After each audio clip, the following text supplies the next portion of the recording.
Good morning everybody. आज मैं आप लोगों को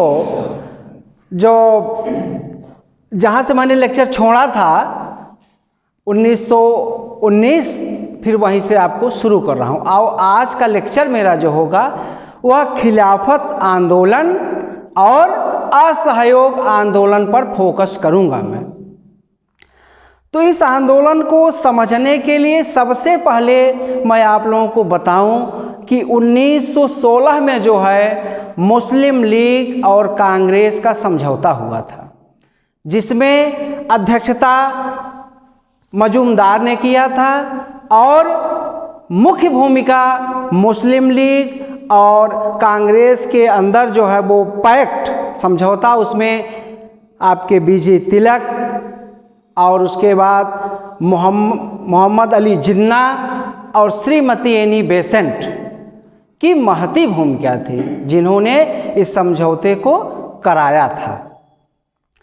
अब मैं बताऊं कि जब वो 13 अप्रैल 1919 को जो घटना हुई थी, उस घटना जो जलियांवाला बाग हत्याकांड हुआ था, उसमें जो है एक नवयुवक, उस नवयुवक का नाम था उधम सिंह, जो उस समय जो लंगर था, जो सिख धर्म का वो अनुयायी व्यक्ति था, वो जो है उस समय नवयुवक पानी पिला रहा था और उस नवयुवक के सामने इतनी बड़ी घटना हुई तो उस नवयुवक में अंग्रेज़ों के प्रति बहुत घृणा हुई और उस आदमी ने प्रण किया और वो जाकर के कैंगस्टन हॉल 1940 में और उस भरी असेंबली में उस माइकल ओडायर को गोली दाग दिया था और वहीं वो मर गया था, वहीं ऑन स्पॉट मरा था वो।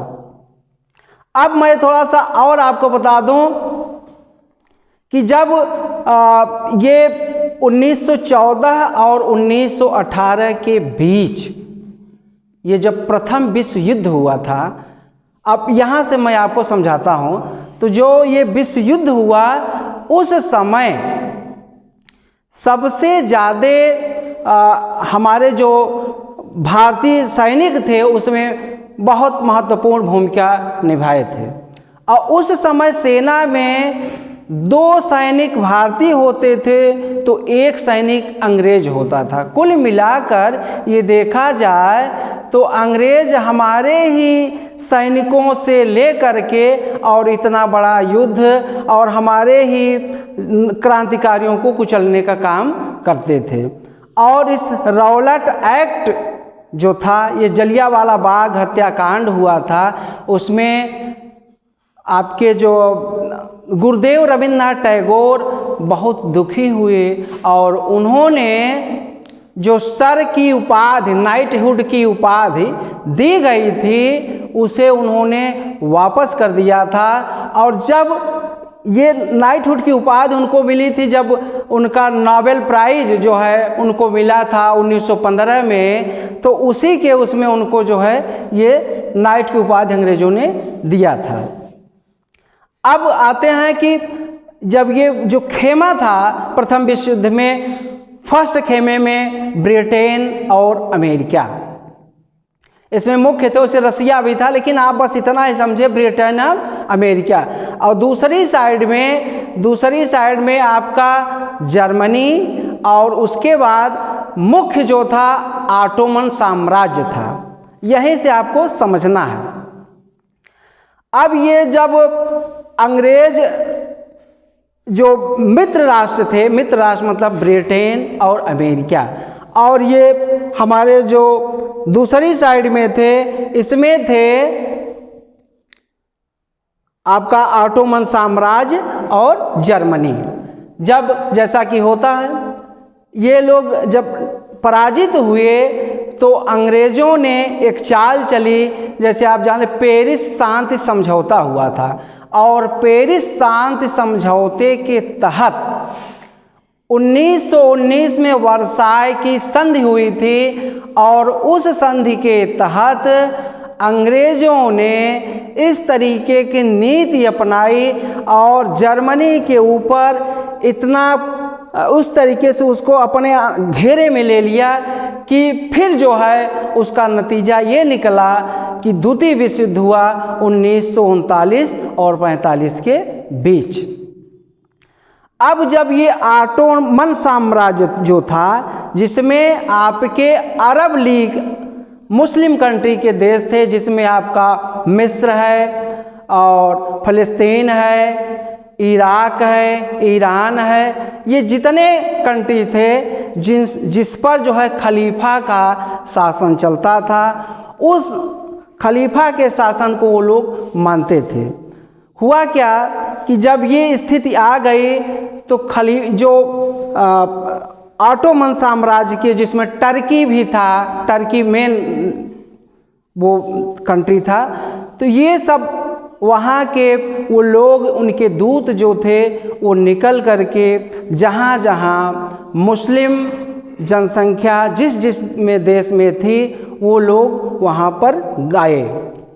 भारत में वो दूत आए और यहाँ पर अली बंधु से मिले, जिसमें शौकत अली और महमूद अली, और उसी में वो लोग मिले और ये बात बताए कि हमारे देश पर जो है इस तरीके का अंग्रेज़ों ने कर दिया है और वो हमारे साम्राज्य को बांटना चाह रहे हैं। तो उसी समय ये बात जो है वो लोग जिन्ना से कहे, मोहम्मद अली जिन्ना से, और जिन्ना ने कहा कि अरे यार हम लोग तो खुद जो है परेशान हैं, हमारे ऊपर अंग्रेज़ अत्याचार कर रहे हैं, मैं आपकी क्या मदद करूँगा। तो ये बात गांधी जी को पता चली। गांधी जी ने कहा नहीं, हम जो है इनकी मदद करेंगे, और वो जो है गांधी जी ने अंग्रेज़ों से कहा कि अगर जो है ये खिलाफत आंदोलन, इन्होंने एक समूह बनाया खिलाफत आंदोलन, ये गांधी जी और आपके जो है मोहम्मद अली जिन्ना और अली बंधु, और इन्होंने कहा कि अगर जो है खलीफा के व्यक्तिगत मामलों में अगर कुछ अंग्रेज नहीं करते हैं तो मैं जो है असहयोग आंदोलन करूँगा।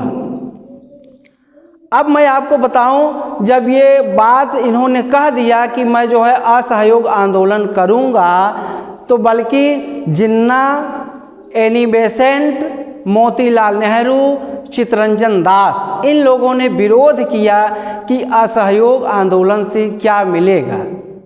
वो कहे कि नहीं मिलेगा। अब ये बात जब और खिलाफत आंदोलन में 3 नियम लगाए गए। उसमें खिलाफत आंदोलन की जो 3 मांगे थी, पहली मांग ये थी कि उस अरब कंट्री में, उस ऑटोमन साम्राज्य में जो नियम खलीफा का चलता है वही चलेगा, हम दूसरे धर्म को बिल्कुल नहीं मानेंगे। और दूसरा नियम ये था कि हम जो है जो हमारे ज़मीन का बंटवारा, जो हमारे देश का बंटवारा ये अंग्रेज़ लोग कर रहे हैं, इसको भी हम नहीं मानेंगे। और तीसरा, यहाँ पर जो शासन होगा वह कोई दूसरे धर्म, दूसरी जाति का नहीं होगा, केवल और केवल जो है हमारे धर्म वाले भी शासन करेंगे। ये जब बात हो गई, लेकिन वो अब चूँकि वो अंग्रेज वो क्यों माने इस बात को, वो नहीं माने। तब जा कर के 1920 में कलकत्ता का अधिवेशन हुआ कांग्रेस का, और गांधी जी ने कहा कि मैं जो है असहयोग आंदोलन चलाऊंगा। बहुत सारे नेता इस आंदोलन के खिलाफ भी थे। अब मैं आपको थोड़ा सा बताऊं कि जब ये खिलाफत आंदोलन चला और हिंदू मुस्लिम 1916 में जो है कांग्रेस और मुस्लिम लीग के बीच जो है समझौता हुआ, तो उसका मैं आपको एक बहुत बढ़िया, शायद आप लोगों को ये जानकारी नहीं होगी, मैं आपको बता दूं। एक आर्य समाज के एक महासिद्ध गुरु थे, उनका नाम था स्वामी श्रद्धानंद। स्वामी श्रद्धानंद वो एक महान व्यक्तित्व जिसने जामा मस्जिद में जाकर के उन लाखों की भीड़ में और पहला उनका जो है वो श्लोक ऋग्वेद का बोले थे और बताए थे कि हम सभी एक हैं और हमारा काम है अंग्रेज़ों को भारत से भगाना।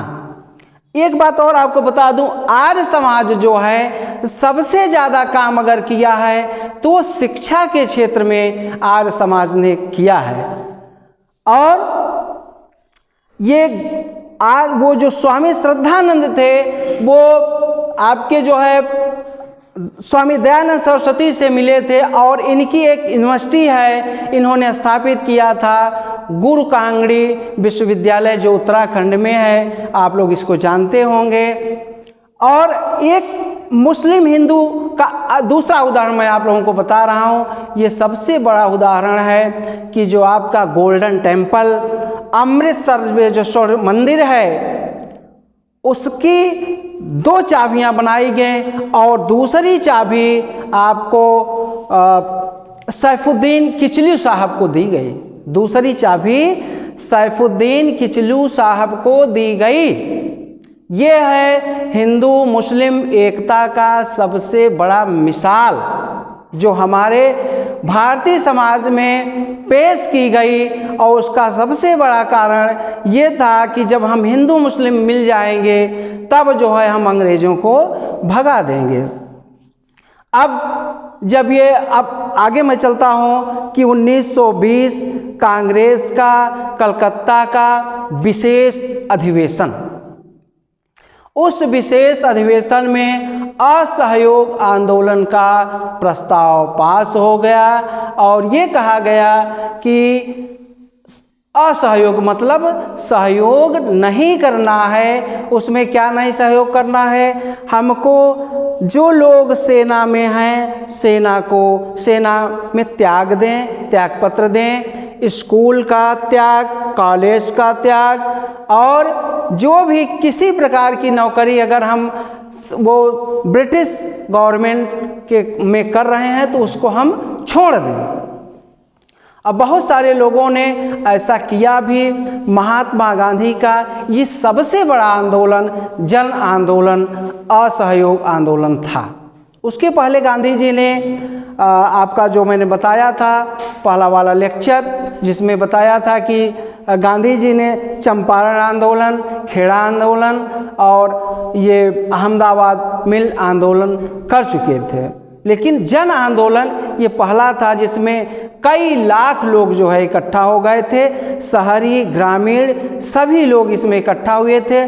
और ये असहयोग आंदोलन 1 अगस्त 1920 को शुरू हुआ।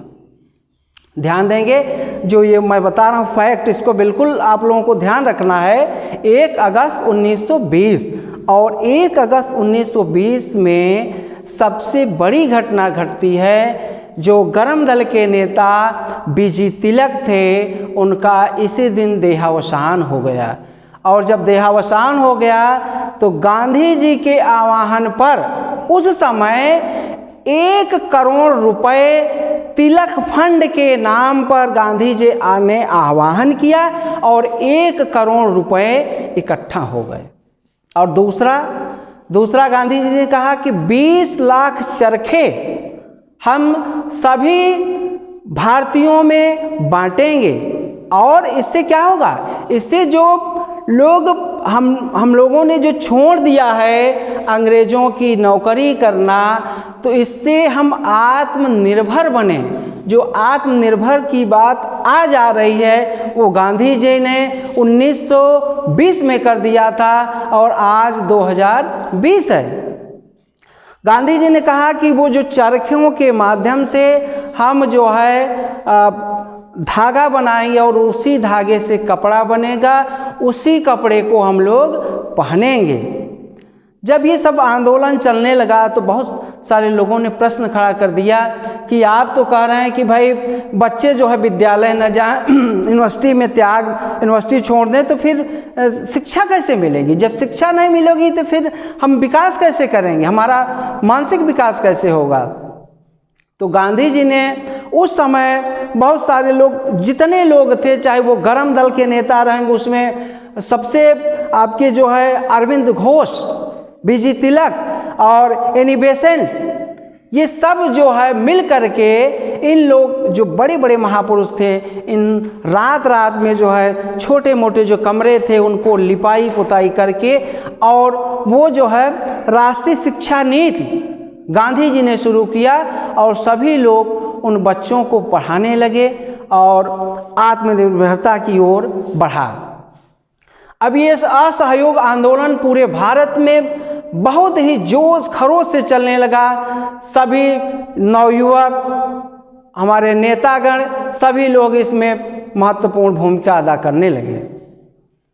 बहुत सारे लोगों ने नौकरियां छोड़ दी और यूनिवर्सिटी कॉलेज को भी त्याग दे दिया, बिल्कुल नहीं जा रहे थे। और वो सब पढ़ाइयाँ जो है, वो जो स्कूल कॉलेज खुले थे व्यक्तिगत, उसमें वो सभी लोग पढ़ाई कर रहे थे। अब ये घटना जो है, जब यह असहयोग आंदोलन भारत में चल रहा था, बिल्कुल चरम पर था, उसी समय 5 फरवरी 1920 को चौरी चौरा नामक स्थान, ये स्थान जो है गोरखपुर में है, और उसी समय चूँकि ये जो असहयोग आंदोलन था, इसमें लोग इकट्ठा होते थे और सरकार का असहयोग करते थे, और भीड़ जो है उस चौकी के पास जो थाना था चौरी चौरा का, उसी से स्थान से भीड़ ये जा रही थी। और उसी समय वो उसमें जो थाने में 21 सिपाही और 1 दरोगा, कुल मिलाकर 22 लोग थे, उन्होंने उस भीड़ पर गोली चला दी। अब जब गोली चला दी तो वो भीड़ जो है उग्र हो गई और उन लोगों ने उनको दौड़ा लिए। तो ये सब जो सिपाही थे वो जा कर के उस कमरे में अपने को बंद कर लिए। अब आज जैसा उस समय थाना नहीं था, एक कमरे में झोपड़ी नुमा रहता था, उसी में लोग जो है वो रहते थे। अब भीड़ जो है उग्र हो गई और उस जो सिपाही 21 सिपाही 1 दरोगा उस झोपड़ी में थे और भीड़ ने उसमें आग लगा दिया। वो 21 सिपाही और दरोगा 22 लोग उसी में जल करके मर गए। इस घटना से गांधी जी बहुत द्रवित हुए, उनको बड़ा सदमा पहुंचा और उन्होंने असहयोग आंदोलन को वापस ले लिया। जब गांधी जी ने असहयोग आंदोलन वापस ले लिया तो बड़े बड़े लीडर उन पर जो है प्रश्न उठाने लगे कि बताइए, इसी आंदोलन से हो सकता था कि हमको आज़ादी मिल जाती, और गांधी जी ऐन वक्त पर अपना हाथ खींच लिए। और गांधी जी बहुत ही दिमागी नेता थे, बहुत उनके पास दिमाग था। वो ये समझ गए थे कि जो असहयोग आंदोलन 1920 से और 22 तक 2 साल तक चला, इसमें जनता भी काफ़ी जो है, जो बहुत सारे लोग थे उनको काम भी तो चाहिए था, उनको उबन महसूस हो रही थी और वो तो एक मौका ढूंढ रहे थे। वो ये मौका ढूंढ रहे थे कब कोई अंग्रेज ऐसा कोई चाल चले और मैं इस आंदोलन को वापस ले लूं। और गांधी जी ने उस आंदोलन को वापस ले लिया। और ये जब 5 फरवरी 1922 की घटना है, फिर क्या हुआ कि मार्च 1922 में गांधी जी के ऊपर राजद्रोह का मुकदमा, राजद्रोह का केस लगा कि ये जो है राजद्रोह कर रहे हैं, और उसके तहत उन्हें 6 साल की कैद हो गई। 6 साल की कैद हो गई। लेकिन गांधी जी ने जेल से कहलवा दिया था। जो कांग्रेस के दूसरे नंबर के नेता थे वो लोग उस आंदोलन को बढ़ चढ़ के हिस्सा लेते रहे और आंदोलन सक्रिय भूमिका निभाते रहे और आंदोलन चलता रहा।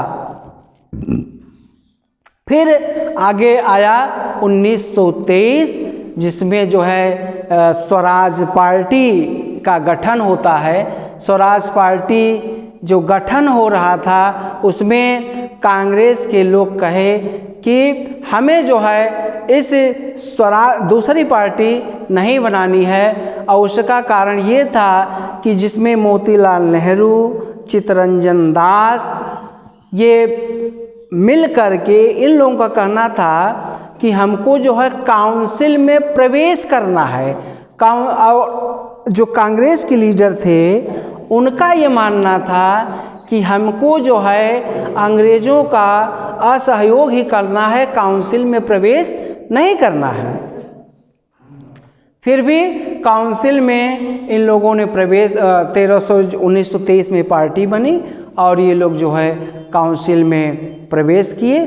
बस आज का लेक्चर इतना ही, और आप लोग बिल्कुल इन बातों को ध्यान रखेंगे। क्या ध्यान रखेंगे कि मुस्लिम लीग और कांग्रेस में कब समझौता हुआ, रौलट एक्ट कब आया, और रौलट एक्ट के तहकीकात में उसमें जो गलतियां हो गई थी, जलियांवाला बाग हत्याकांड हो गया था, उसमें कौन सी कमेटी गठित हुई थी? उस कमेटी का नाम है रौलट एक्ट, जिसमें 5 अंग्रेज थे, 3 भारतीय थे। इन सब बातों को आप ध्यान रखेंगे। आज इतना ही, धन्यवाद।